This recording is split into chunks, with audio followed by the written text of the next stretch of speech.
Welcome back mga kalapatids.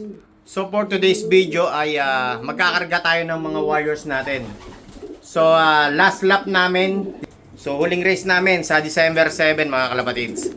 So bali yung kak na ikakarga natin ay 10. Tapos yung hens natin bali siya mga kalapatids, yung hen natin. So 11 yung ikakarga natin sa escape. So yung mga kauwi, mga kalapatids, gagawin natin breeder.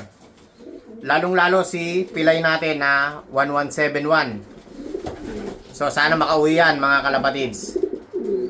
So papakainin muna natin itong mga warriors natin mga kalapatids. Tapos pagpapahingin natin, tapos kakarga na natin. So ito na yung big race namin. Tapos may mga pooling mga kalapatids. Tapos yung survivor namin, mga Pilipino. So magandang abangan to. 19 na warriors ang aabangan ko sa Sabado. So ang release nun mga kalapatids, 6 AM ng umaga. So ang datingan nun, kung hindi 5 PM to 6 PM.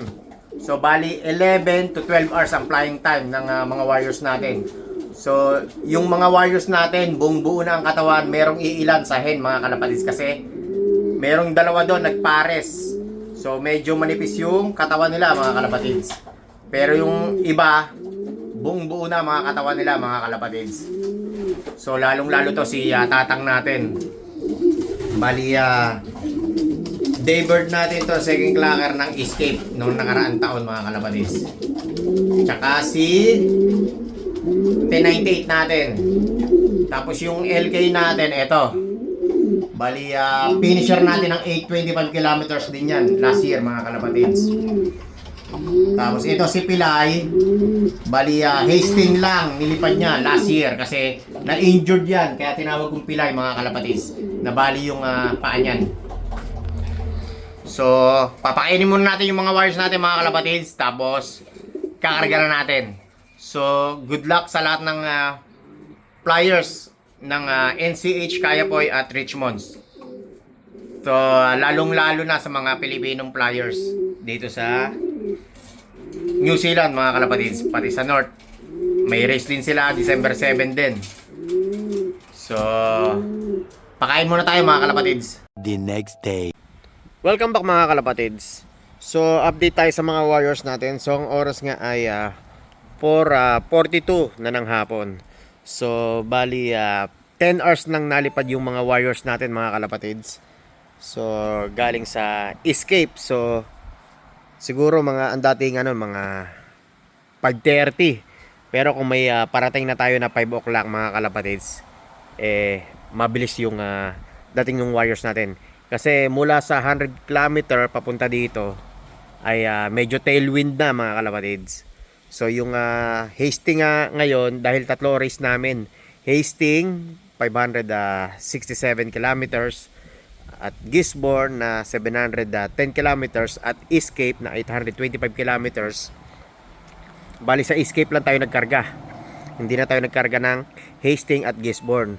So may nagpaklak na nga sa Hastings ng 143 or 140 mga kalapatids. So nilipad lang ay 7 hours o wala pa atang 7 hours mga kalapatids. Kasi nirelease yun ng 6:30 o 7 hours 20 minutes nga mga kalapatids. Kasi yung last Hastings ay umabot ng 8 hours mahigit. So mabilis yung dating ng ibon ngayon mga kalapatids. So ibig sabihin yung Gisborne at Escape mabilis din yung datingan nun. So sigurado mga 5:15 baka nagdatingan na yung mga warriors mga kalapatids kasi last time ay nasa 11.5 hours ang nilipad nung Escape, yung nag-champion ng Escape last year mga kalapatids.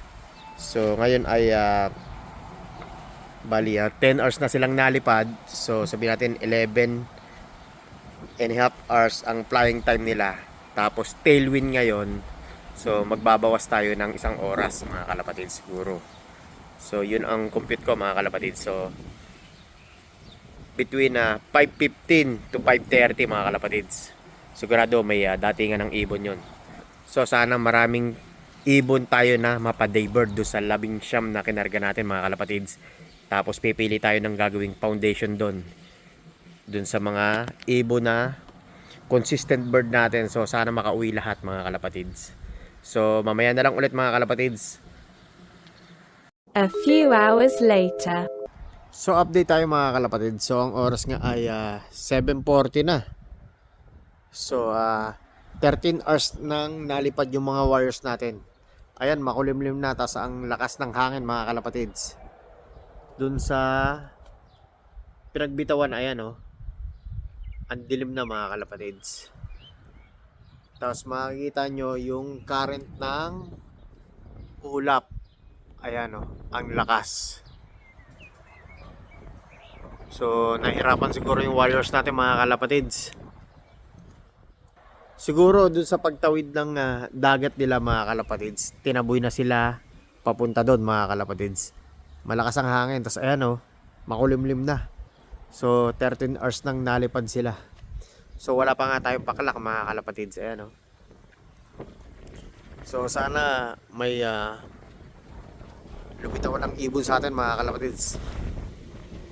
7:40 na nga, dapat maliwanag pa dito. Ngayon natakpan na ng ulap dahil nga cloudy tas mahangin pa. So mamaya na lang ulit mga kalapatids. Ito may ibon tayo mga kalapatids. Uy, kulay pula. Si Pilay sana to. Si Pilay nga. Ito, plak na. Si Pilay. Yan, si Pilay oh. Grabe yung yung lilipad. Ay, yung paklak natin mga kalapatids, 2043. So nasa 840. Bali 14 hours yung nilipad mga kalapatids. Yun yung nakalista natin sa club champ mga kalapatids, si Pilay. Grabe yung pauwian no. Grabe yung first clacker natin mga kalapatids. 14 hours nilipad si Pilay. Ayan pagod na pagod. Escape 25 kilometers mga kalapatids. So nahirapan nga dahil yung hangin iba-iba ang direksyon, tapos yung panahon ayan biglang kumilimlim. So 19 yung kinarga natin, isa pa lang pauwi natin si Pilay. First clacker natin si Pilay mga kalapatids. The next day. Welcome back mga kalapatids. So second day ng clacking natin. So kagabi nga ay isa lang ang pa-daybird natin, si 1171. Bali 8:43 nag-clock. Tapos ang pauwi natin sa 825 kilometers ay siya mga kalapatids. So ngayong araw second clacking namin, bali 8 ang napauwi ko pa. So siyang pauwi natin sa 825 kilometers. So nakauwi si 3952 natin. Tsaka sila Kulit, si Tatang. So ang kulang pa natin ay 10 mga kalapatids. So ang strike off namin ay 4 PM. So ang oras ay 3:27 mga kalapatids. So ang pangit ng pauwian kahapon dahil ang daming mga hindi nakapagpauwi rin mga kalapatids. Kasi yung hangin kahapon ay iba-iba ang direksyon. Tapos bandang alas 4 dumilim mga kalapatids yung panahon dun sa dinaanan nila. So yung paklak natin si Pilay mga kalapatids. So sigurado medyo late na ang uwi ng ibon natin mga kalapatids. So mamaya pupunta na tayo sa clock mga kalapatids. Tapos tingnan natin yung result. The next day. Welcome back mga kalapatids. So update tayo sa mga wires natin. So yung final laps nga natin sa Escape, bali 824 kilometers. Bali ang first clacker natin ay si Pilay, bali 8:43 na ng gabi nag-clock mga kalapatids. So yung result nga natin ay pang 11 place tayo sa Federation. 49 loops, total of 347 pigeon. So yung first clacker natin at daybird natin si Pilay mga kalapatids. Ayan si Pilay. So siya yung nakataya din sa atin sa club champ mga kalapatids. Bali, ang daybird lang nung escape namin ay 28 lang na ibon yung nag-daybird mga kalapatids. Dun sa 347 na ibon.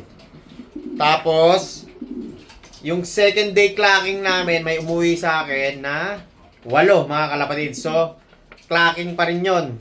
So, bali, siyam yung paklak natin ng 824 kilometers do sa last lap. So, yung second clocker nga pala natin, si Tiny. Bali, 5:30 na ng umaga. Nag-clock mga kalapatid. So, ibig sabihin, nagpahinga na lang yung si Tiny natin. Siguro, nandito na lang yung malapit sa atin. Inabutan na ng delay mga kalapatids.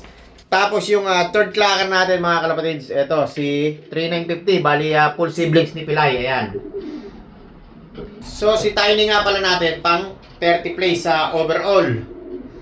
Tapos, sumunod si 3950 natin, bali pang 34 place sa overall mga kalapatids.